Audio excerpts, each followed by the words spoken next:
সালামু আলাইকুম।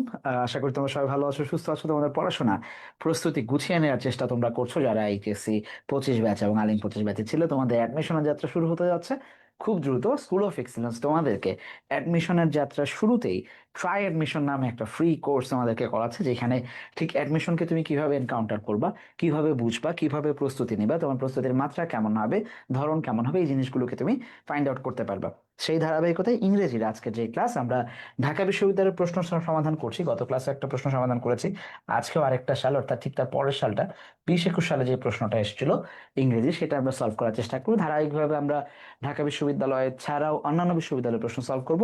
পাশাপাশি টপিক, যে টপিকগুলোকে আমরা পাচ্ছি বা গুরুত্বপূর্ণ আমরা মনে করছি এইচএসসি তে পড়ে আসছো, সেগুলাই আবার মানে অ্যাডমিশনের সময় কিভাবে কাজে লাগে সেটাকে একটু ধরার চেষ্টা করবো। মিলেঝিলে একটা বিস্তর প্রস্তুতি আমরা নেওয়ার চেষ্টা করবো ইনশাল্লাহ। চলো আমরা, যারা ফেসবুকে আমার সাথে জয়েন করেছো, জুমে আমার সাথে আমার শিক্ষার্থীরা আছে, অবশ্যই কমেন্ট করার সময় নাম্বার লিখে তারপরে কমেন্ট করবা। মানে তুমি যেই প্রশ্নটার অ্যান্সার করতে চাচ্ছ সেই প্রশ্নটার অবশ্যই নাম্বার লিখে, অর্থাৎ 1 নাম্বার লিখে তারপরে ABCDর মধ্যে যে কোনো একটাকে তোমার অ্যান্সার করতে হবে। ওকে, ঠিক আছে। আমি একটু দেখি যে ফেসবুকে কারা জয়েন করেছে, তাদের কথা আমি ঠিকঠাক মানে আমার কথা তারা ঠিকঠাক শুনতে পাচ্ছে কিনা। ওকে, সো অল ওকে, ঠিক আছে। চলো প্রথমটা, কারেক্ট স্পেলিং চাইছে। আচ্ছা, স্পেলিং থেকে প্রশ্ন আসে ঢাকা বিশ্ববিদ্যালয়ে, আমরা গত ক্লাসেও দেখেছি, সংক্ষেপে লিখলাম। স্পেলিং থেকে প্রশ্ন যখন আসে, এই সালটা অর্থাৎ 2019-20 পার হয়ে যখন 20-21 শিক্ষার্থী বছরের শিক্ষার্থীরা পরীক্ষা দিচ্ছে, তখন কিন্তু কোভিড এর যুগ ছিল। ঠিক আছে, কোভিড-19 করোনা ভাইরাসের যুগ ছিল। সেই সময় আমরা দেখছি যে রিসেন্ট তথ্য থেকে, অর্থাৎ অ্যান্টিজেন কথাটার সাথে আমরা খুব পরিচিত ছিলাম তখন, কারণ আমাদের ভাইরাস যখন ছড়িয়ে যাচ্ছে তখন এটা নিয়ে অনেক বেশি আলোচনা হচ্ছে। কয়েকটা শব্দ খুব প্রচলিত ছিল তখন, তার মধ্যে ভ্যাকসিন, অ্যান্টিজেন, তারপর হচ্ছে প্ল্যাটলেট, এই জিনিসগুলো খুব বেশি মানে আমরা শুনতাম। আর যাদের অন্যান্য রোগ সম্পর্কে যারা জানো, কার্ডিওভাস্কুলার কিংবা নিউমোনিয়া, সেটা তো হিসাবটা আলাদা। সো এই 4-5টা ইম্পর্টেন্ট বানানের মধ্যে অ্যান্টিজেন, অর্থাৎ এটা ITGEN হবে। এই দুইটা জায়গায় GEN থাকলেও TRI ছিল না, এইখানে TI থাকলেও GEN ছিল না। সো সি নাম্বারটা হচ্ছে রাইট অ্যান্সার। ওকে, আচ্ছা। ওকে, রাকিব জয়েন করেছে আমাদের সাথে, সে অলরেডি ঢাকা বিশ্ববিদ্যালয় থেকে বসে বসে এই ক্লাস দেখছে। আচ্ছা, ওকে, তাহলে এক হবে। সি নাম্বার, একজন ভুল দিছে, রিয়াদ উত্তর ভুল দিছে, অ্যান্টিজেন। ওকে, আসো তাহলে স্পেলিং থেকে আসি, এটা বইয়ে টয়ে কোথাও ছিল না। আমরা পরের প্রশ্নটা চলে যাচ্ছি। স্পেলিং থেকে যখন আসবে সাধারণত রিসেন্ট কোনো টপিক, এখন টেক্সট থেকেই বেশি হয়। এই প্রশ্ন যেহেতু 20-21 সালের, ম্যাক্সিমাম এর পরের বছরগুলোতে দেখবো যে টেক্সট ভিত্তিক স্পেলিং আসতেছে। ওই সময়টাতে এটা একটা স্পেশাল কোয়েশ্চেন ছিল হয়তো, যেটার জন্য আমরা দেখেছি যে ওকে, চেঞ্জ ইনটু রিপোর্টেড ফর্ম। গত ক্লাসেও আমরা দেখেছি যে প্রচুর পরিমাণে প্রশ্ন, ঢাকা বিশ্ববিদ্যালয়ের প্রশ্নই মাত্র 15টা শুরু হয়েছে এই সময়গুলোতে। দুইটা প্রশ্ন আমরা টানা ভয়েস এবং ন্যারেশন থেকে পেয়েছি। গত গত ক্লাসে আমরা ন্যারেশন থেকে একটা প্রশ্ন পাইছি, ভয়েস থেকে একটা প্রশ্ন পাইছি। সেই ধারাবাহিকতা আজকেও আমরা দেখবো যে ন্যারেশন থেকে একটা প্রশ্ন চলে আসছে। কি বলা হয়েছে? আইল হ্যাভ আ কাপ অফ টি। এই আইল মানে হচ্ছে আই উইল, শব্দের সংক্ষিপ্ত রূপটাকে আমরা ভাঙবো। প্রথমে আই উইল, তারপরে হ্যাভ। আমরা জানি হ্যাভ কার পরিবর্তে বসতে পারে? টেক, ইট, এগুলোর পরিবর্তে কি বসে? হ্যাভ বসতে পারে। ঠিক আছে, ড্রিঙ্ক, এগুলোর পরিবর্তে হ্যাভ বসতে পারে। তাহলে I'll have a cup of tea, আমার ফ্রেন্ড বলছে, my friend said. Verb to আছে আমাদের। স্টার্টিং পয়েন্ট আমরা দেখবো হচ্ছে যে আমরা ভার্ব টু পাচ্ছি কিনা। ভার্ব টু পাওয়া মানে হচ্ছে এইখানে টেন্সও চেঞ্জ করতে হবে, এইখানে পার্সনও চেঞ্জ করতে হবে, মানে আইও চেঞ্জ করতে হবে, উইল হ্যাভও চেঞ্জ করতে হবে। তারপরে আবার say I am not, I'm মানে হচ্ছে আই এম। তাহলে কতগুলো জায়গায় আমাকে তাকাইতে হবে, একটু ভালো করে তাকাও। আমাদেরকে লক্ষ্য রাখতে হবে যে আমি এই আই কে চেঞ্জ করব, এম কে চেঞ্জ করব, এইখানেও আই কে চেঞ্জ করব, উইল হ্যাভ কে চেঞ্জ করব। এইখানে ভার্ব ওয়ান আছে, এটা কিন্তু will have plus verb three না, ভালো করে খেয়াল করো। এইবার অপশনের দিকে তাকাও, প্রথম যে অপশনটা আমরা দেখতে পাচ্ছি সবগুলাতেই সেড সেড সেড আছে। দ্যাটস ওকে, ভেরি গুড, সবকিছুই ঠিকঠাক। তারপরে আমরা দেখবো দ্যাটও বসছে, কমা ইনভার্টেড কমা গিয়ে ঠিকই আছে। এইখানে যখন ভার্ব টু থাকবে তখন আমাকে কি করতে হবে? উইল হ্যাভ এর পরিবর্তে আমরা জানি যে উইল হ্যাভ চেঞ্জ হয়ে কি হয়? উড হ্যাভ হয়ে যায়। যারা পারো তারা খুব সহজেই পারবা, আর যারা এখনো কনফিউশনে আছো আমি চেক করে দিচ্ছি তোমাদেরকে। উড হ্যাভ হয়ে যাবে, ঠিক আছে। উইল অ্যাকচুয়ালি হয়ে যাবে উড, আর এই হ্যাভটা এইখানে ভার্ব ওয়ান উইলের পরে, দ্যাটস ওয়াই এইখানে উডের পরে ভার্ব ওয়ান বসছে, সেটাতে কোনো সমস্যা না। আচ্ছা, এখন কথা হচ্ছে যে এরপরে কোনো ভার্ব থ্রি নাই, তার মানে এইটা হ্যাভটা টেকের পরিবর্তে বসছে। আমাকে এইখানে আর খেয়াল করো, I will have, direct will আছে এই জন্য ভুল। উড হ্যাভ, হ্যাভের পর একটা হ্যাড পাচ্ছি যেটা আসার কোনো দরকারই ছিল না, কারণ এখানে এই হ্যাভটা অ্যাকচুয়ালি উইলের পরেই বসে গেছে, যেটা ভার্ব হিসেবে বসছে। তার মানে হ্যাড এখানে এক্সট্রা বসে আছে, এটা আউট। এইখানে হি হ্যাড হ্যাড, হ্যাড হ্যাডের অপশনই নেই, কারণ অক্সিলারি ছিল উইল, আমাকে উইল নিতে হবে। এই হ্যাড হইতে পারতো যদি বাক্যটা থাকতো I had have a cup, I had had a cup of coffee, তাইলে আমরা সেখানে দেখতাম যে দুইবার হ্যাড বসতে পারতো। আচ্ছা, একমাত্র এখানে দেখতে পাচ্ছি উড বসছে, তারপরে ভার্বন বসছে, তারপরে সবকিছু ঠিকঠাক ভাবে গেছে। এইখানে ওয়াজন্ট হাংরি নিয়ে কোনো সমস্যা হয় নাই, কারণ এম থেকে ওয়াজ বসে অথবা ওয়ার বসে, ডিপেন্ড করে, ঠিক আছে। তাইলে একমাত্র ডি নাম্বারটাই আমরা দেখছি আমাদের রাইট অ্যান্সার। ওকে, তোমাদের সবার কি অবস্থা? যারা লাইভে প্রশ্ন অ্যান্সার করতে চাও অবশ্যই টু লিখে, আচ্ছা টু ডি, রিয়াদ লিখছে টু ডি। আরেকজনকে বিশ্বপ্রিয়, আচ্ছা যদি আমার উচ্চারণ ঠিক থাকে আর কি, বিশ্বপ্রিয়, বিশ্বপ্রিয় তুমিও লিখছো ডি, ভেরি গুড। চলে যাও নাম্বার থ্রি, তাহলে ন্যারেশন থেকে প্রশ্ন আসছে, এটা আমরা এটা মার্ক করলাম। আগেরটা ছিল স্পেলিং, তারপর হচ্ছে narration. Number three, question number থ্রিতে আমরা দেখবো the piece movement tend to oppose the dash of dangerous technologies and weapon of mass destruction। আচ্ছা, আমরা দেখবো যে পিস মুভমেন্ট কি টেন্স করে, tend two oppose. Piece movement tense, এই যে টেন্ট ভার্বটা আমরা কিন্তু দেখতে পাচ্ছি যে টেন্ট ভার্বের পরে কি বসে, টু প্লাস ভার্ব। আমরা যখন রাইট ফর্মস অফ ভার্বসে যাব, রাইট ফর্মস অফ ভার্বসে আমরা যখন যাব, তখন কিন্তু আমরা এখান থেকে একটা জিনিস পাবো। রাইট ফর্মস অফ ভার্বসে আমরা এখান থেকে কি পাবো, যে কিছু ভার্বের পরে স্বভাবগতই আমরা টু প্লাস ভার্ব ওয়ান দেখতে পাবো। কিছু ভার্বের পরে দ্বিতীয় যে ভার্বটা বসবে সেটা স্বভাবগতভাবেই, স্বাভাবিক নিয়মেই ভার্ব ওয়ান প্লাস আইএনজি বসবে। তার মধ্যে আমরা দেখব যে এই যে টেন্ট, টেন্ট প্রিটেন্ড, দুইটা ভার্বের পরে টেন্ট বা প্রিটেন্ড একটু লিখে রাখতে পারো। আর তোমরা এমনি তো রাইট ফর্ম পড়ে আসছো এইচএসসি লেভেলে, অ্যাডমিশনে যে আবারও সেগুলোকে এমসিকিউ আকারে পড়বা। তাহলে এই টেন বা প্রিটেন্ডের পরে টু প্লাস ভার্ব হয়, এইটা একটা প্রশ্ন নিজেই হইতে পারতো, হয় নাই প্রশ্ন। প্রশ্ন যেখানে বলছে সেটা হচ্ছে tend to oppose the dash of dangerous technologies and weapons of mass destruction. তাহলে এইখানে ডিস্ট্রাকশনটাকে যদি আমরা নাউন ধরি, তার আগে ম্যাস তাকে মডিফাই করেছে। টেকনোলজিস যদি আমরা নাউন ধরি, তার আগে ডেঞ্জারাস তাকে মডিফাই করেছে, এই দুইটাই অ্যাডজেক্টিভ হিসেবে বসবে। এই জায়গাগুলো থেকেও প্রশ্ন আসতে পারতো, পাবা আজকে একদম শেষে যে দেখো যে হঠাৎ করে শব্দের সামনে থেকে ওয়ার্ড উঠাই দিয়ে বলছে এটা কি হিসেবে বসছে, তখন কাজে লাগবে। এখন প্রশ্ন যেই জায়গায় আসছে সেটা হচ্ছে ভোক্যাবস থেকে প্রশ্ন আসছে। এত বকবক করার পরে চাইছে হচ্ছে ভোক্যাবস থেকে। আচ্ছা, ভোকেবস থেকে আমি কালকে বলছি যে টেক্সট বেসড প্রশ্ন হয়, এইটা হয়েছে কিনা, টেকনিক্যালি হয়েছে। খেয়াল করো, তুমি তোমাদের ভোকেবস এর মধ্যে এই এক্সটারমিনেশন ওয়ার্ডটা পাবা, বঙ্গবন্ধুর ভাষণে পাবা যে ইফ মাই মেন্স আর এক্সটারমিনেটেড, যদি আর একটা গুলি আমার ব্লকের উপরে চালানো হয়, যদি তাদেরকে হত্যা করা হয়, তাহলে এক্সটারমিনেট মানে হচ্ছে কাউকে উচ্ছেদ করে দেয়া, কাউকে ভ্যানিশ করে দেয়া, স্ম্যাশ করা, রুইন করা কাউকে, ডিরেক্ট রুইন করা কাউকে, কিল এই অর্থে, ঠিক আছে, ভ্যানিশ করা, এইগুলো অর্থে বসবে। আচ্ছা, পরে আমি মিনিং এ যাচ্ছি। মিনিমাইজেশনটাও তোমরা পাইছো টেক্সটে, ইউনিট নাইনে পাইছো মিনিমাইজেশন, ঠিক আছে। Eco friendly, eco friendly tour, eco ট্যুরিজমের মধ্যে আমরা এই কথাটাকে, মিনিমাইজেশনটাকে পাইছিলাম। আচ্ছা, স্মাগলিং কোথায় পাইছিলাম? স্মাগলিং পাইছিলাম আমরা আমাদের আহ অ্যাডোলেসেন্সে, অথবা ইউনিট এইটে আমরা পাইছিলাম যে স্মাগলিং করে, বাচ্চারা স্মাগলিং এ জড়ায়, অথবা হিউম্যান রাইটস এর ক্ষেত্রে আমরা দেখছি যে কাউকে স্মাগল করে অন্যদিকে নিয়ে যাওয়া হয়। তার মানে তুমি তিনটা ওয়ার্ড, এইটা, এইটা এবং এইটা টেক্সটে পাইছো। তুমি যদি টেক্সট ভালো করে পড়ো তাহলে এই প্রত্যেকটা ওয়ার্ডের ব্যবহার তোমার জানার কথা। প্রশ্ন আসছে ভোক্যাবস, মিনিং বেসড ভোক্যাবস আমরা বলি, এটাকে হচ্ছে মিনিং বেসড ভোক্যাবস। একটু ভালো করে আমি একটু সময় নিয়ে এই প্রশ্নটা বুঝাবো, যাতে করে টেক্সট কেন পড়া দরকার এই জিনিসটা তোমরা বুঝতে পারো। মিনিং বেসড ভোক্যাবস, আচ্ছা তুমি যখন ইউনিট ওয়ানে এটা পাইছো তোমার বইয়ে, ইউনিট ওয়ানে এটা পাইছো, ইউনিট নাইনে এটা পাইছো, ইউনিট এইটে এই শব্দটাকে পাইছো, তখন তুমি স্বাভাবিকভাবে এই তিনটার ব্যবহার তুমি জানো, মিনিং জানো, তুমি কোথায় ব্যবহার করতে হবে। তাহলে আমরা বাক্যটা পড়ি, পিস মুভমেন্ট, আমরা যে পিস মুভমেন্ট দেখি পৃথিবীতে, এইটা টেন্ড টু অপোজ, সাধারণত এটা অপোজ করে ডেঞ্জারাস টেকনোলজি এবং উইপন অফ ম্যাস ডিস্ট্রাকশন, গণহারে ধ্বংসের যে টেকনোলজি এবং অস্ত্র, সেইটাকে কি করায় অপোজ করে? সেটাকে কি মিনিমাইজ করে অপোজ করে, স্মাগলিং করে অপোজ করে, নাকি ভ্যানিশ করে দেয়, অপোজ করে কোনটা? স্বাভাবিকভাবে পিস মুভমেন্ট, শান্তির যে আন্দোলন, কথাটা বুঝো, শান্তির জন্য যে আন্দোলন, সেই আন্দোলন, শান্তির জন্য আন্দোলন, সেটা কি কখনো স্বাভাবিকভাবেই এই যে ভ্যানিশ হয়ে যাবে অস্ত্র বা স্মাগলিং হবে, মিনিমাইজ হবে, সেটা নিয়ে কথা বলবে? অপোজ করবে কি? ভ্যানিশ হয়ে গেল তো ভালো, স্মাগল করে যদি আরেক দেশ নিয়ে যায় সেটাও ভালো, ঠিক আছে? মিনিমাইজ করার পক্ষে তারা আন্দোলন করবে। কিসের জায়গায় আন্দোলন করবে? আন্দোলন করবে যে ওয়ার্ডটা, তুমি যদি এই তিনটার অর্থ জানো তাহলে তোমার এমনিতেও এটাই লাগাইতে হবে।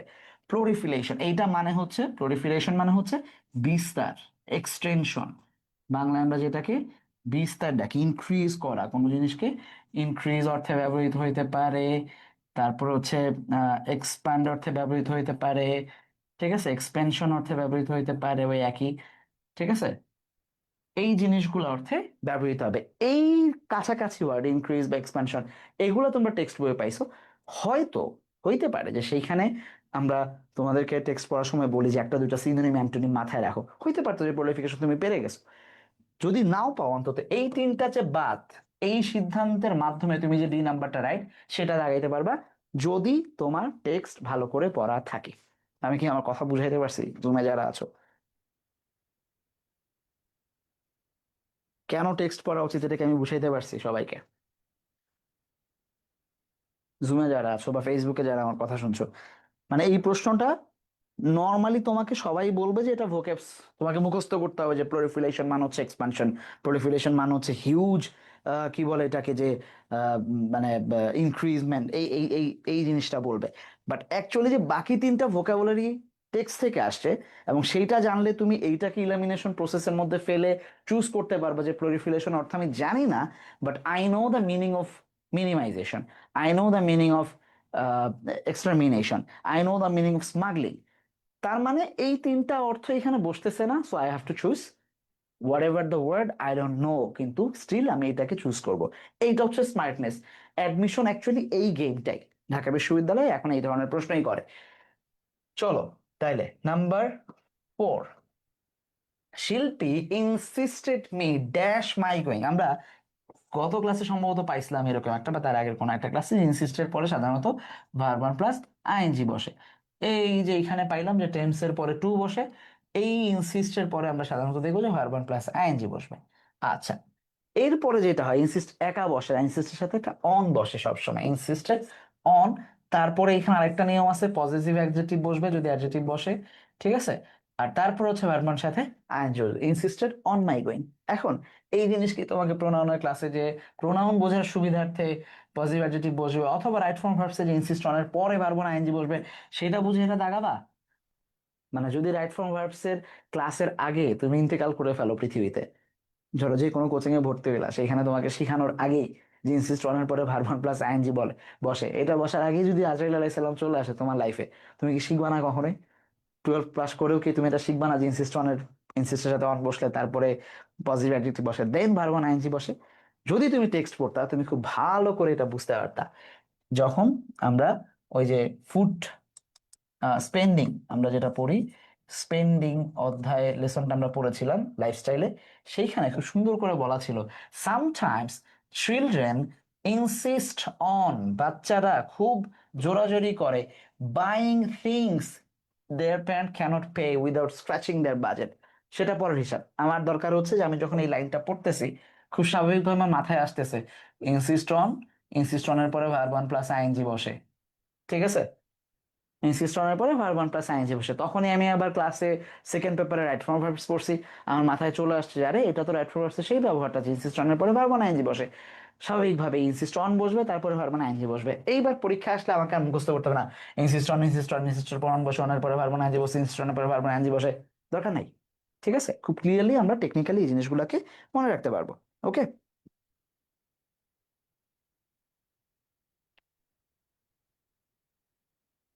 ক্লিয়ার? চলো, আচ্ছা, সো তোমরা যারা এইচএসসি এবং আলিম 25 ব্যাচ পরীক্ষা শেষ করছো, তোমাদের জন্য স্কুল অফ এক্সেলেন্সের পক্ষ থেকে আমরা আমাদের যে বি ইউনিটের কোর্সটা নিয়ে এসেছি, সেখানে আমরা খুব ধরে ধরে টেক্সট পড়াবো, গ্রামার পড়াবো, রিটেন পড়াবো, যা যা প্রয়োজন হবে ইনশাল্লাহ সবকিছুই, তোমাদের ইংরেজির দুর্বলতা কাটানোর জন্য যা যা করা দরকার ইনশাল্লাহ সবকিছুই করব। গত বছর আমাদের যে সফল স্টুডেন্ট আমাদের সাথে ছিল, বা তার আগের বছর যে লিগ্যাসিটা আমরা তৈরি করতে পেরেছি বা ওরা তৈরি করতে পেরেছে, সেই লিগ্যাসির অংশ হওয়ার জন্য তোমরা আশা করছি খুব দ্রুত আমাদের এই কোর্সে জয়েন হয়ে যাবে। বিস্তারিত জানতে তোমরা যোগাযোগ করবা bdsoi.com, আমাদের যে ওয়েবসাইট, সেই ওয়েবসাইটে যোগাযোগ করবা। bdsoi.com এই ওয়েবসাইটে যোগাযোগ করতে পারবা তোমরা, অথবা আমাদের যে পেজ, সেই পেজে যোগাযোগ করতে পারবা। ওকে, সো নেক্সট, নাম্বার 5, 5 নাম্বার প্রশ্ন আমরা দেখব, the expression two comments. Two comments শব্দের অর্থ কি? এই এক্সপ্রেশনটা দিয়ে কি বোঝায় টু কমেন্টস? নর্মালি একটা ওয়ার্ড তুলে দিয়ে মিনিং বেসড ভোক্যাবস প্রশ্ন করছে, হ্যাঁ, মিনিং বেসড ভোক্যাবস, ওই জায়গা থেকে আমরা ধরতে পারি এটাকে। ওকে, ঠিক আছে, 4টা অর্থ দেওয়া আছে, to start, to defend, to focus, to incorporate. আচ্ছা, 4টা অর্থ। এখন আমি এটা জোর করে টেক্সটে ঢুকাচ্ছি না, বাট যদি ধরো আমি পারি না, আমি টু কমেন্টস মানে জানি না, আমি জানি না, এই মুহূর্তে আমার মনে পড়তেছে না, আমি কি করব? নর্মালি আমি শুরু করব, এই যে ইনকর্পোরেটেড এই ওয়ার্ডটা বইয়ে পাইছো তোমরা, ইনকর্পোরেটেড ইনটু একসাথে বলা ছিল, ইনকর্পোরেট ইনটু, হ্যাঁ, তখন তুমি পড়ার সময় নিশ্চয়ই পড়ছো, এটা মানে হচ্ছে কোনো জিনিসকে এমবডি করা, হ্যাঁ, হ্যাঁ, ইনক্লুড করা। তাহলে ইনক্লুড করা যাচ্ছে না টু কমেন্টস এর সাথে কোনোভাবেই, ঠিক আছে। ফোকাস মানে কোনো জিনিসে ফোকাস করা, তোমরা এটা নাউনের ক্লাসে পড়ছো, নাম্বার চেঞ্জ হয়, ফোকাস থেকে ফসি এইভাবে আসে কোনো জিনিসের। এটা পাইছো কোথায়?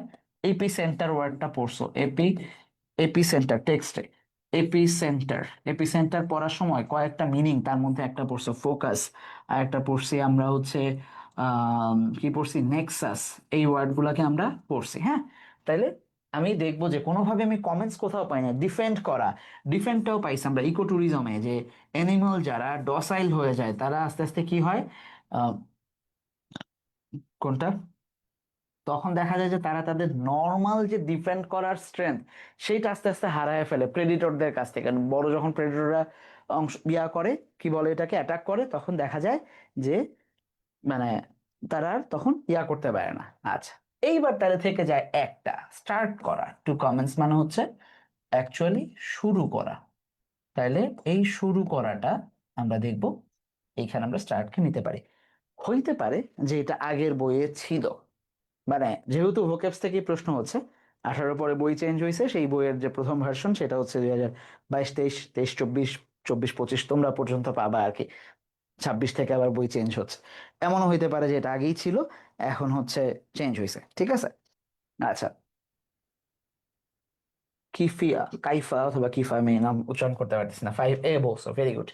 Number 6, number 6, his friend, his friend accused him of. খেয়াল করো, প্রশ্ন এইখান থেকেও হইতে পারতো, অ্যাকিউজড অফ, কাউকে একসাথে, এটা একসাথে কি বসে, অ্যাপ্রোপ্রিয়েট হিসেবে অ্যাকিউজড, অ্যাকিউজড অফ বসে, কাউকে অভিযুক্ত করা, হ্যাঁ, কনভিক্টেড করা, অভিযুক্ত করা। যখন কেউ কনভিক্টেড হয় তাকে আমরা, যদি দোষ প্রমাণিত হয় তাকে আমরা ক্রিমিনাল বলতে পারি, পারপিট্রেটর বলতে পারি, ঠিক আছে। এইটা আবার পড়ছো তোমরা হচ্ছে প্যারট স্টাইলে, প্যারট স্টাইল, দা প্যারট স্টাইলে পড়ছো এটা, হ্যাঁ, প্যারট স্টাইল, প্যারট স্টাইলে পড়ছো যে ওই যে অ্যাকিউজড অফ, যে ভাইগনাদের বিরুদ্ধে যে তাদেরকে কি করছিল, অভিযোগ দিছিল, ঠিক আছে, পারপিট্রেটররা, এই জিনিসটা পাইছে। আচ্ছা, স্পেলিং দ্য মিনস, তোমাদেরকে ইডিয়মস থেকে প্রশ্ন আসে, রেগুলার প্রশ্ন হয়, কিছু সংক্ষিপ্ত ইডিয়মস আমি গত ক্লাসে বলছি যে প্রিভিয়াস ইয়ারের কোশ্চেন পড়লে কোনো না কোনো ভাবে কমন পাইয়াই যাবা, 70 to 80%। বাদ বাকি হচ্ছে তোমার বুদ্ধিমত্তা, তোমার সচেতনতা। বহুতবার এটা আসছে, এটা এমন, আমি যখন অ্যাডমিশনের জন্য পড়ছি তখন এটা পড়ছি আমি, আমার মনে আছে, ঠিক আছে, এবং আসছিল বোধহয় তার 2-1 বছর আগে। তাহলে স্পেলিং দ্য বিনস মানে হচ্ছে ব্যাগ থেকে বিন বের করে ফেলা, মানে গোপন যে জিনিসটা আছে, সিক্রেট যেটা আছে, সেটাকে রিভিল করে ফেলা। সি নাম্বারটা, ইটস নট লাইক যে cooking beans, buying coins, spilling A bag of beans, এরকম কোনো অর্থ না। এটা মানে হচ্ছে গোপনীয়তা প্রকাশ করে ফেলা, পেটের মধ্যে কথা রাখতে না পারা, সেই জিনিসটা। ওকে, 6, তাহলে কি হবে, সি, জুমে, very good. Riyad, Ahsan Habib, nice. Okay, চলো নাম্বার 7, 7-এ যাওয়ার আগে যারা রিস্টার্ট ব্যাচে ছিল, গত বছর আমরা রিস্টার্ট ব্যাচ থেকে মাসাল্লাহ অনেক সাফল্য পেয়েছি আলহামদুলিল্লাহ। এই বছর যারা আমাদের সাথে স্কুল অফ এক্সেলেন্সের সাথে তোমরা তোমাদের রিস্টার্ট জার্নি শুরু করতে চাও, গত বছর তোমার কাঙ্ক্ষিত বিশ্ববিদ্যালয়ে সিট পাওনি, মাত্র অল্প কয়েকটা দিন আগেই ক্লাস শুরু হয়েছে, তোমরা খুব দ্রুত এইচএসসি 24 ব্যাচের আগেই তোমাদের প্রস্তুতিকে আরো জোরদার করতে পারো, অ্যাজ ইউজুয়াল bdsva.com-এ ভিজিট করবা অথবা আমাদের পেজে নক দিয়ে ভর্তি প্রক্রিয়া সম্পর্কে জেনে নিবা। বিউনিট গত বছর কিন্তু বিভাগ চেঞ্জ করে ফার্স্ট 0 আছে, ঠিক আছে, এনামুল হক সাকিব, আমরা দেখবো যে ফার্স্ট হয়েছিল। আচ্ছা, পরের যে প্রশ্নটা, number 7, make an appropriate question from this statement. আচ্ছা, চেঞ্জিং সেন্টেন্স, গত ক্লাসে আমরা চেঞ্জিং সেন্টেন্স থেকে প্রশ্ন দেখেছিলাম, রাইট? চেঞ্জিং সেন্টেন্স থেকে বলছিল যে ইন্টারোগেটিভ বানাও, এইটাও বলছে যে ইন্টারোগেটিভ বানাও, দুইটাই। তার মানে চেঞ্জিং সেন্টেন্স থেকে ঢাকা বিশ্ববিদ্যালয়ে রেগুলার প্রশ্ন করে থাকে। যেই টপিক তোমরা ক্লাস 7 থেকে পড়তেছো, আমার ভাগ্নি গত বছর ক্লাস 8 পড়ছে, তো আমি দেখছি যে ওকে আমি চেঞ্জিং সেন্টেন্স নিজে পড়াইছি, আমি পাশে বসাই। সো এই যে ক্লাস 7 থেকে যেই গল্প, যেই টপিক পড়তেছো পড়তেছো, সেইটাই আবার ইউনিভার্সিটিতে আসতেছে, তারপরেও পারো না তোমরা অ্যান্সার করো। বলছে ক্লাস কখন শুরু হবে, the class will begin at.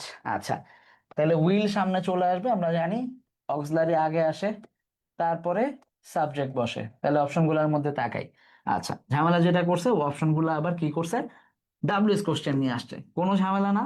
ঝামেলার সমাধান হচ্ছে ডাব্লিউএস কোশ্চেনের বেলায় অবশ্যই আগে ডাব্লিউএস কোশ্চেন থাকবে, স্টিল অক্সিলারি সামনে থাকবে, তারপরে সাবজেক্ট বসবে। ওকে, এইখানে আসলে ইলামিনেট করি, এখানে ডাব্লিউএস কোশ্চেনের ঠিক পর পর আমরা দেখতে পাচ্ছি যে সাবজেক্ট চলে আসছে, তাহলে আগে ও বাদ। ওকে, তারপরে আমরা দেখতে পাচ্ছি এখানে শুধুই শুধুই এখানে বিজ্ঞান ছিল, সেখান থেকে হেলথ হেলথ দুটা কথা নিয়ে আসছে, যেটার কোনো দরকার নাই, তাহলে এই দুটাও বাদ। একটাই টিকে থাকে অ্যাট হোয়াট টাইম, ঠিক আছে, কখন শুরু হবে, উইল দ্য ক্লাস ওয়াকলারি সামনে আসছে, তারপরে সাবজেক্ট আসছে, ভার্ব ওয়ান বসছে, কারণ উইলের সাথে ভার্ব ওয়ানই বসে। ডি নাম্বারটা হচ্ছে আমাদের right answer, 7D। Very good Raima, Raima Tabassum, very good. আচ্ছা, ঠিক আছে, বুঝছো সবাই? চলো, নাম্বার 8, এইটাও একটা, আমি বলবো যে সর্ট অফ, এটা সম্ভবত আগের টেক্সটে ছিল, ওই টেক্সটটা আমার খেয়াল নাই। পাশাপাশি এটাকে আমরা একটা মিনিং বেসড প্রশ্ন ধরতে পারি, হ্যাঁ, যে তুমি বুঝতেছো কিনা যে প্রশ্ন কোন জায়গা থেকে আসছে, ঠিক আছে, মিনিং বেসড কোয়েশ্চেন। তার মানে ল্যাঙ্গুয়েজ থেকে যে কত প্রশ্ন এখন ঢাকা বিশ্ববিদ্যালয় করে, গ্রামার থেকে আস্তে আস্তে উঠে যাচ্ছে, গ্রামারও যেটা ব্যবহার হয় সেটাও দেখবা যে মানে ল্যাঙ্গুয়েজের ভেতর থেকে ইন্টিগ্রেটেড বলি আমরা, যে ফার্স্ট পেপারের integrated grammar, text integrated grammar, সেই জায়গা থেকেগুলো থেকেই প্রশ্ন হয় বেশি। হ্যাঁ, তাহলে সেই জায়গা থেকে আমরা দেখবো যে, আমরা যদি তাকাই যে mechanical organization should not be, তাহলে রিলেটেড টু দেখেই লাভ দিবেন না, আর রিলেটেড টু বলছে মেকানিক্যাল, তাহলে ওয়ার্কশপ না, সামনে এখানে সুন্দর করে একটা নট টু বসায় দেয়া আছে। প্রশ্নের দিকে তাকানো, প্রশ্নকে বোঝাটা অর্ধেক পরীক্ষা পার করার সমান, বা তার চেয়ে বেশি। মানে তুমি প্রশ্ন ঠিকঠাক পড়তেছো, এটাই পরীক্ষা অর্ধেক দিচ্ছ। তোমার পরীক্ষা ভালো হবে কিনা তার 50% ডিপেন্ড করবে যে তুমি প্রশ্নটা ভালো করে পড়তেছো কিনা। যদি প্রশ্ন ভালো করে না পড়ো, তাহলে তুমি মানে ধরা খাবা শিওর। আচ্ছা, should not be related to, তাহলে নট বি রিলেটেড বলছে মানে ওয়ার্কশপের সাথে হয়, তাহলে এবার এটা ভুল। ওয়্যার হাউসে মেকানিক্যাল থাকে, সেটাও ভুল। বুচার শপেও মেকানিক্যাল অর্গানাইজেশন থাকতে পারে, থাকে না বা থাকা উচিত না, থাকতে পারে বাট নর্মাল না, সেটা হচ্ছে ইউনিভার্সিটি, কারণ এখানে কি নিয়ে কথা হয়, বুকস, তারপরে হচ্ছে আর্টিকেলস, তারপর হচ্ছে একাডেমিক যা যা আছে, দুনিয়ার যা যা আছে সবকিছু নিয়ে কথা হইতে পারে, হ্যাঁ, একাডেমিক্স অন্যান্য যা যা আছে সেগুলো নিয়ে কথা হইতে পারে, নট মেকানিক্যাল অর্গানাইজেশন। ওকে, তাহলে এইট কি বসবে, ডি, ভেরি গুড, 8D। ফেসবুকে যারা অ্যান্সার করছো, Noor, okay, okay. Number 9, poetry in every language celebrates beauty and truth, dash option দেখে বুঝতে পারতেছি যে এটা পজিটিভ নেগেটিভ এগ্রিমেন্ট থেকে প্রশ্ন আসছে। ওকে, তাহলে এবার আমি প্রশ্নগুলো আবার দেখবো যে কি বলছে। পোয়েট্রি ইন এভরি ল্যাঙ্গুয়েজ, এটুকু আমি কেটে দিব, দরকার নাই আমার, হ্যাঁ, আমি সুন্দর করে এটুকু কেটে দিলাম, দরকার নাই, কারণ সাবজেক্ট হচ্ছে পোয়েট্রি, তাই না? আমি যদি এটুকু ছেড়ে দিই, খেয়াল করো, পোয়েট্রি ইন এভরি ল্যাঙ্গুয়েজ দরকার আছে, কোনো এভরি ল্যাঙ্গুয়েজ দরকার নাই, তাহলে পোয়েট্রি সেলিব্রেটস, ভার্ব ওয়ান বসছে, তার মানে ডু বা ডাজ হচ্ছে এটার অক্সিলারি, হ্যাঁ, ডু বা ডাজ হচ্ছে এটার অক্সিলারি, তাহলে poetry celebrates beauty and truth, ওইটুকুও কেটে দিলাম, আমি যদি আমার বোঝার স্বার্থে এইটুকুও কেটে দিব। তাহলে থাকে কি, থাকে হচ্ছে পোয়েট্রি সেলিব্রেটস, পোয়েট্রি সেলিব্রেট করে, আর্টও করে, পরের ওয়ার্ডটা।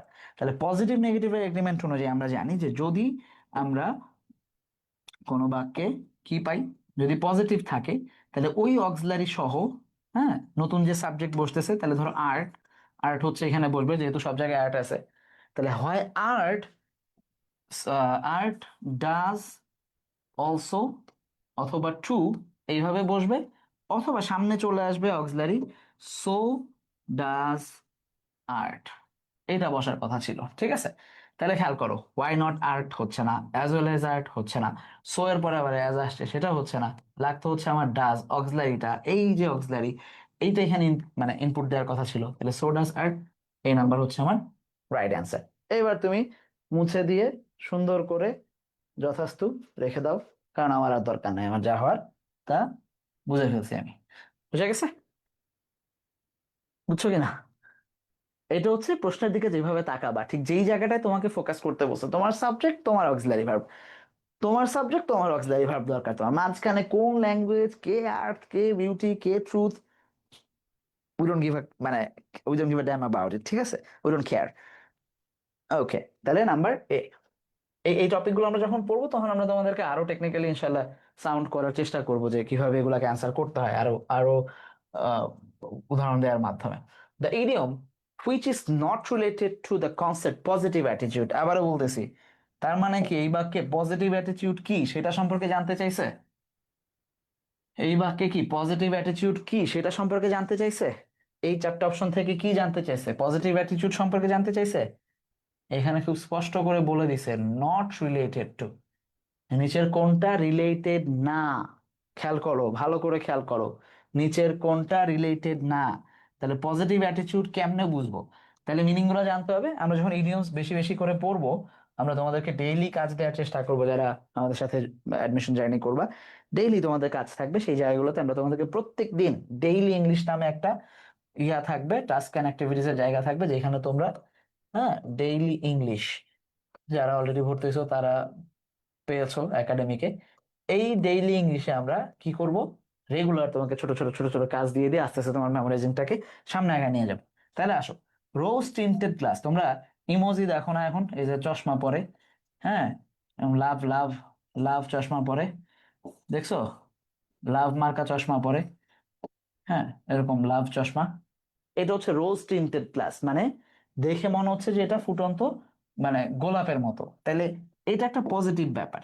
শর্ট ইন আর্ম, কাউকে, মানে এটা বলে যে এটা দেখার পরে it's like short in arm to me, মানে কেউ আমার ধাক্কা মারছে এরকম মনে করে, ওঠ কর, রেডি হ। একটা মুভি দেখে যদি কেউ মনে করে যে আরে এইটাই তো খুঁজতেছিলাম, কোন একটা স্টোরি তোমারে খুব মানে ধাক্কা দিল, যে আরে ওইটাই, এইটাই তো আমার জীবনে মোটিভেশনটা দরকার, এই মোটিভেশন পাওয়ার পরে আমাদের যে অবস্থা হবে সেটা হচ্ছে শর্ট ইন আর্ম। আর গেট আপ অ্যান্ড গো তো বুঝছোই, এটাও পজিটিভ। তাহলে এই যে সার গ্র্যাপস, এই গল্প আমাদের মনে পড়ে যায় শিয়াল পণ্ডিতের গল্প, যে দা গ্র্যাপস আর সার, যে গ্র্যাপস আর সাওয়ার, যে আমাদের এস ইউ আর, হ্যাঁ, গ্রেপস আর সাওয়ার কি বলছিল, যে ওই আঙ্গুর ফল অনেক উপরে টক, অন্য কেউ পাইলেই মনে করে যে ভাল না, মানে এই যে নেগেটিভিটি, অন্য অন্য আরেকজনকে সাকসেস হইতে দেখলে যে জলে আমাদের মধ্যে জেলাসি তৈরি হয়, আমাদের যে আরেকজনের একটা না নেয়ার অ্যাটিচিউড, অন্যের ভালোটা দেখতে পারি না, হ্যাঁ, এই এই এই ধরনের অ্যাটিচিউডটা হচ্ছে এই অর্থে ব্যবহৃত হবে, ঠিক আছে?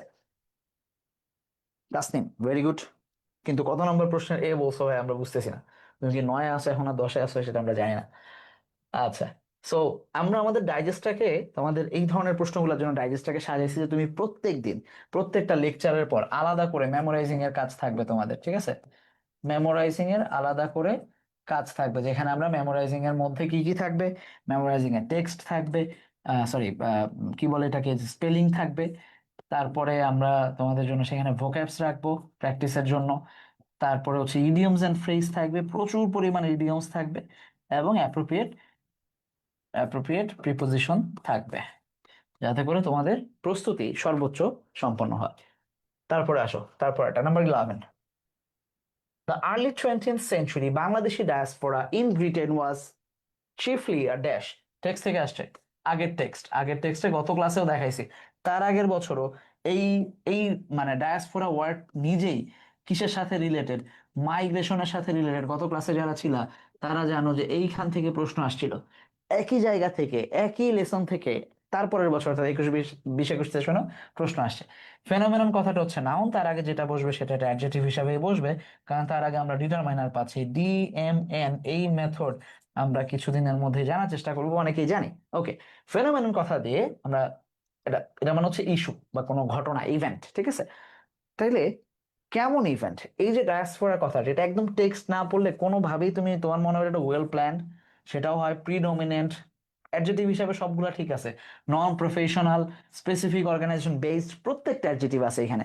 তাহলে আমি যদি গ্রামার পড়ি আর আমাকে যদি এখানে অ্যাডজেক্টিভ বাছাই করতে হয়, তাহলে তো এভরিথিং ইজ রাইট, পুরো বই প্রশ্নই ভুল এবার, ঠিক আছে, কারণ সবই ঠিক আছে। বাট না, আমাকে যেটা করতে হবে সেটা হচ্ছে এখানে টেক্সট বেসড ইনফো চাইছে, ডিরেক্ট টেক্সট বেসড ইনফো বলি আমরা এগুলাকে, যেটা এখন বিউপি খুব ফলো করে, গত ক্লাসে বলছি আমি। বিউপির এখান থেকে ধুমধুমায় প্রশ্ন আসে এখন। এটা অ্যাকচুয়ালি একটা স্পেসিফিক রিজিয়ন বেসড একটা ফেনোমেনন ছিল। সিলেটের মানুষজন বেশি যাইতো, এটা নিয়ে কথা হয়েছে তখন। চট্টগ্রামের মানুষজন বেশি যাইতো, ইউরোপে তো বিশেষ করে যদি ওই যে ব্রিটেন, তার মানে একদম সিলেটকে নিয়ে কথা বলতেছে, সিলেটের লোকজন সব ব্রিটেন চলে গেছে। চট্টগ্রাম নোয়াখালীর দিক থেকেও গেছে, বাট সিলেট মানে খুব বেশি। তাহলে predominant, well plan, non professional adjective হওয়া সত্ত্বেও, বাক্যে তার ব্যবহারের গ্রহণযোগ্যতা থাকা সত্ত্বেও পুরোটা গ্রহণযোগ্যতা হারায় ফেলছে যখন আমরা টেক্সট বেস ইনফোকে সামনে নিয়ে আসছি। ক্লিয়ার? কেন টেক্সট বুক পড়তে হবে? ওকে,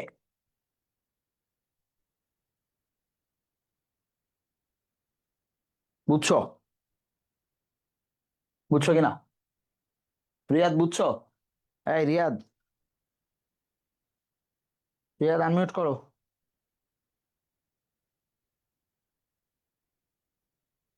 রিয়াদ, তুমি কি আমার কথা শুনতে পাচ্ছো? জি ভাইয়া। এই তুমি কি আমাদের ব্যাচের? জি, সেকেন্ড টাইম। ও আচ্ছা আচ্ছা, সেকেন্ড টাইম আসছো, ওকে। সো মানে প্রশ্ন বুঝছো তো, মানে কেন টেক্সট থেকে পড়তে হয়, যদি তুমি রিভিউ দিবা না, বাট মানে আইডিয়া ক্লিয়ার কিনা? কি ওকে, ভাই, বিউপি দিব? হ্যাঁ হ্যাঁ, বিউপিতে দিবা। বিউপিতে কিন্তু এই ধরনের প্রশ্ন মানে বিশেষ করে FA, AA খুব বেশি হয় এই ধরনের প্রশ্ন, 27-28টা প্রশ্ন থাকে, তোমরা নিশ্চয়ই সমাধান ক্লাসে দেখছো। নাম্বার 12, এই যে রিয়া, তুমি আনসার করবা। আমি দেখছি আর আমি করছি। আমি একবার বলছিলাম যে একটু পরেই এই প্রশ্ন আসবে, যে যখন আমরা দেখব যে কোথায় অ্যাডজেক্টিভ হিসাবে কাকে বসাইতে হবে সেটা আমাদেরকে খুঁজতে হবে। কই যেন বললাম কথাটা, এই যে ডেঞ্জারাস, টেকনোলজির আগে ডেঞ্জারাস কথাটা যে অ্যাডজেক্টিভ বসছে, এই প্রশ্নটা এখন চলে আসছে। ভাই তুমি আনসার করো 12 নাম্বারটা, ঠিক আছে? There are several likely reasons why Asians are not prioritized in medical research. এশিয়ানদেরকে প্রায়োরিটাইজ করা হয় না বিভার্বের পরে যে কোনো জিনিস যখন বসে, তখন সেটা কি বসে ভাই? রিয়াদ, বিবার ভাবে নাউন বসে, অ্যাডজেক্টিভ বসে। বিভার্বের পরে নাউন বসে, একদম অ্যাডজেক্টিভ, অ্যাডজেক্টিভ। ছাত্রলীগ বলে মারবো কিন্তু, বিচারও পাবা না দেশে, ঠিক আছে? অ্যাডজেক্টিভ বসে, গুড। এখন কথা হচ্ছে যে প্রায়োরিটাইজ তো ভাই এখানে ভার্বো, তাই না? এটা তো ভার্ব থ্রি নামে ডাকি না আমরা, এটা কি অ্যাডজেক্টিভ ডাকি? না। অক্সিলারির পরে প্যাসিভ হয়ে, এটা তো ভার্ব থ্রিতে আছে, তাই না? জি। তাহলে আমরা কেন এটার অ্যাডজেক্টিভ নেব, মানে কি, কোন দুঃখে এটার অ্যাডজেক্টিভ নেব? এই ধরনের প্রশ্ন সম্মুখীন হলে কি করবা? তুমি তো জানো এটা ভার্ব, কিন্তু এটা যে অ্যাডজেক্টিভ সেটাও কি তুমি জানো? এইটা জানার জন্য প্রশ্নটা করছে, বুঝছো কিনা? জি। মানে আমরা যখন ক্লজ এন্ড ফ্রেজ পড়ি, তোমার মনে আছে যে প্রিপোজিশন দিয়ে শুরু হইলাম বা সেটাকে প্রিপোজিশনাল ক্লজ বলি বা ফ্রেজ বলি, রাইট? জি। কিন্তু যদি অপশনে অ্যাডভার্ব থাকে, তাহলে কি আমরা সেটার প্রিপোজিশনাল ফর্ম রাখতে পারি? না। তখন সেটা কি হইতে হয়? অবশ্যই প্রিপোজিশন থাকা একবার। সত্ত্বেও আমাকে অ্যাডভার্ব দাগাইতে হয়, কারণ প্রশ্নকর্তা জানতে চাচ্ছেন যে প্রিপোজিশন বসলেই প্রিপোজিশন, সেটার বাইরেও আমি জানি কিনা, সেটা যদি কোথায়, কেমনে, কেন, এইসব অর্থ দেয়, তাহলে সেটা অ্যাডভার্ব হয়। এইটাই এখানে জি। জানতে চাচ্ছে, যে বিভার্বের পরে যে ভার্ব থ্রি বসে সেটা তুমি জানো কিনা। প্যাসিভ এটা ভার্ব, সেটা তুমি জানো, সেটা কোনো সমস্যা না। অ্যান্সার হচ্ছে এটা। ওকে, অ্যাডজেক্টিভ। বুঝছো? জি। বুঝছো? Very good. জি ভাইয়া। নাম্বার 13, এটা কোত্থেকে আসছে? Elizabeth unwillingly.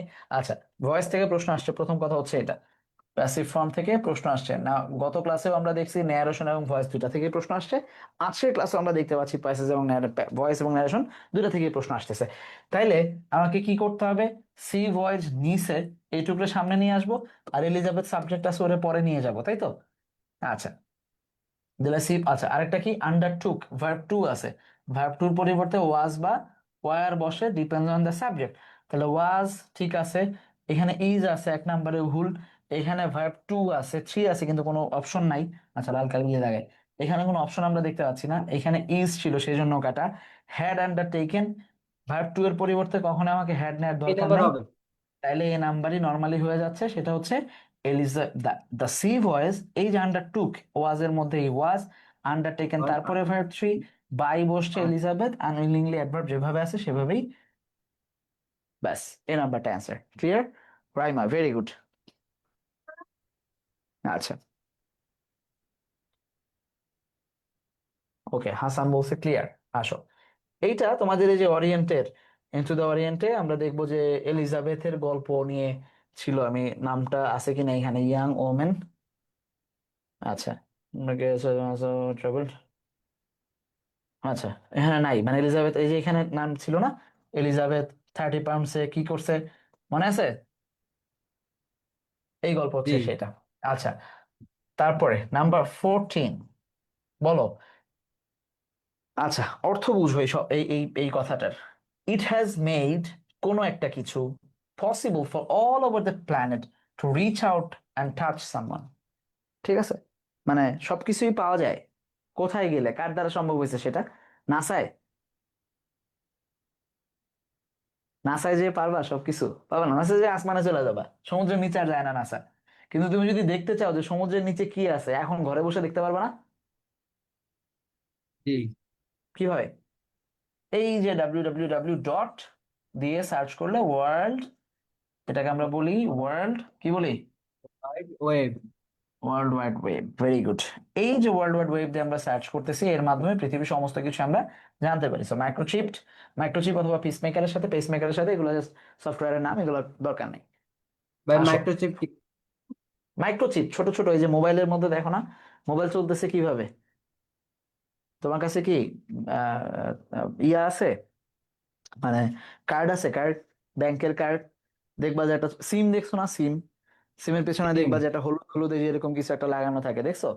ওটা হচ্ছে একটা চিপ। জি জি। এটা যত ছোট সেটা মাইক্রোচিপ। যখন কম্পিউটার ছিল তখন এই ঘরের চেয়ে বড় বড় চিপ ছিল যেটা দিয়ে চলতে হইতো, বাট এখন তুমি যে মোবাইল চালাও কটটুক মাইক্রোচিপ, এই যে একটুক, সেটা সারা পৃথিবী ছোট। ঘুরতেছো তুমি এটা দিয়ে, এটা হচ্ছে মাইক্রোচিপ। বাট এইটা সবকিছু পসিবল করে নাই, পসিবল করছে ওয়ার্ল্ড ওয়াইড ওয়েব। ঠিক আছে, আচ্ছা, last but not the least, number 15 আসছে ভোক্যাবস থেকে। ভোক্যাবস এর ক্ষেত্রে আমরা দেখবো যে স্ন্যারল শব্দটার অর্থ কি। এখান থেকে গত আগের বইয়ে ছিল কিনা আমি নট শিওর। আচ্ছা, চারটা অপশনে যদি তুমি তাকাও, কনফিউশন, ডিজায়ারে, দুইটাই কাছাকাছি অর্থ প্রদান করে, বিশৃঙ্খলা, ঝামেলা। ইন্ট্রিকেসি একই, ইন্ট্রিকেসিটা আমাদের বইও আমরা পাই, ওই যে আহ এই যে স্টক নামে যে লেখিকা, উনি যে বেড়াইতে গেছিলেন লক্ষ্মীপুর, সোনাইমুড়ি, সেখানে যাওয়ার পর জোনাক পোকারা ইন্ট্রিকেট ড্যান্স করতেছিল, মানে খুব জটিল কমপ্লেক্স কোনো জিনিস, হ্যাঁ, মানে কমপ্লেক্স, এই অর্থে ব্যবহৃত হয়। কিন্তু কোনোটাই না আসলে স্নার্লের সাথে যাচ্ছে না। স্নান শব্দটার দুইটা অর্থ পাই আমরা। একটা হচ্ছে স্নান মানে হচ্ছে যখন কোনো পশু পাখির গলায় বেঁধে রাখলে, যে কুকুর দেখো না মাঝে মাঝে ঘো ঘো ঘো ঘো করে, দেখছো? মানে দাঁত খিচায় ঘ্যাং ঘ্যাং ঘ্যাং করে, যে ছাত্রলীগের মতো, দেখছো না? ছাত্রলীগ যেমন 7 মিনিটে ঢাকা ক্লিয়ার করে দিতে চাইছিল, এরকম ঘো ঘো করে, ওইটা একটা অর্থ, খোদগোদ করা। আরেকটা হচ্ছে মানে যে টাই বাঁধে না মানুষ, নট, টাইয়ের টাই নট করে না, নট মানে এই NOT নট না, এই নট আলাদা, এটা হচ্ছে টাই নট, KNOT, নট, শুনছো এবার? টাই বাঁধে না, টাই না। টাই নট করে, সেটা, এইটা হচ্ছে স্নার্ড। তাহলে এই নট করা মানে হচ্ছে কোনো জিনিসকে ট্যাঙ্গেল করা, ইনট্যাঙ্গেল করা, ঠিক আছে? এই যে এইখান থেকে বাধা, গাইস। এই বাধার ঠিক বিপরীত হচ্ছে ডিসএনট্যাঙ্গেল। এই এনট্যাঙ্গেলটাই মানে হচ্ছে নট, বাকি যেটুকু দেখতে পাচ্ছ সেটা হচ্ছে ডিসএনট্যাঙ্গেল। তাহলে এইটার বিপরীতটা ডি নাম্বারটা। ক্লিয়ার? বুঝতে পারছি? জি। ওকে, সো এই ছিল আমাদের আজকের যে ঢাবির প্রশ্নগুলা। তোমরা 26 ব্যাচের যারা আছো, তারা যদি আমাদের এই ফার্স্ট পেপারকে কিভাবে পড়বো বা সেকেন্ড পেপার গ্রামার গুলাকে কিভাবে কিভাবে পড়বো, এই কোর্সে ভর্তি হতে চাও, তাহলে আমাদের ফার্স্ট পেপার সেকেন্ড পেপার দুটো আলাদা আলাদা কোর্স আছে স্কুল অফ এক্সেলেন্সে, তোমরা bdsui.com এ গেলেই পেয়ে যাবা আমাদের যে ওয়েবসাইট, সেখানে জয়েন, লগ ইন, মানে সার্চ করবা। যদি তুমি অনলাইনে জাস্ট এসওই লিখেও সার্চ দাও, নর্মালি শুধু এসওই লিখেও যদি সার্চ দাও, তাহলেই তুমি স্কুল অফ এক্সেলেন্সের কোর্সগুলোকে সবার আগে পেয়ে যাবে গুগলে। অবশ্যই গুগল ক্রোম দিয়ে জয়েন করবা। সো এই পর্যন্তই ছিল। তোমাদের ফেসবুকে যদি কারো কোনো প্রশ্ন থাকে বা অন্য কোনো কথা থাকে, বা জুমে যদি কেউ প্রশ্ন করতে চাও, হাত তুলতে পারো। আমরা আজকে এই পর্যন্তই বিদায়, ইনশাল্লাহ খুব দ্রুতই আবার দেখা হবে তোমাদের সাথে ডেইলি, যেহেতু রেগুলারই লাইভ ক্লাস যাবে, মানে প্রায়শই তোমাদের সাথে দেখা হবে। প্রতিদিনই কিন্তু 3টা করে লাইভ ক্লাস যাচ্ছে, যেখানে আমরা বাংলা, ইংরেজি এবং জিকের গুরুত্বপূর্ণ যেই জায়গাগুলো তোমাদের এখন এই মুহূর্তে নজর দেওয়া উচিত, বা পরীক্ষা শুরু হওয়ার আগেই, অ্যাডমিশনের প্রস্তুতি শুরু করার আগেই তোমাদের দেখা উচিত, বোঝা উচিত, সেই জিনিসগুলো কিন্তু আমরা ধরার চেষ্টা করছি। তো আশা করছি যে তোমাদেরকে লাইভ ক্লাসে পাবো, তোমরা তোমাদের ফ্রেন্ডদের সাথে এগুলো একটু শেয়ার করবা, যে ওদেরও যেন উপকার হয় এগুলোর মাধ্যমে। আশা করছি আবারও দেখা হবে ইনশাল্লাহ আগামীকাল বা দ্রুত সময়। তার এক পর্যন্ত ভালো থাকবা, সুস্থ থাকবা। সালামু আলাইকুম।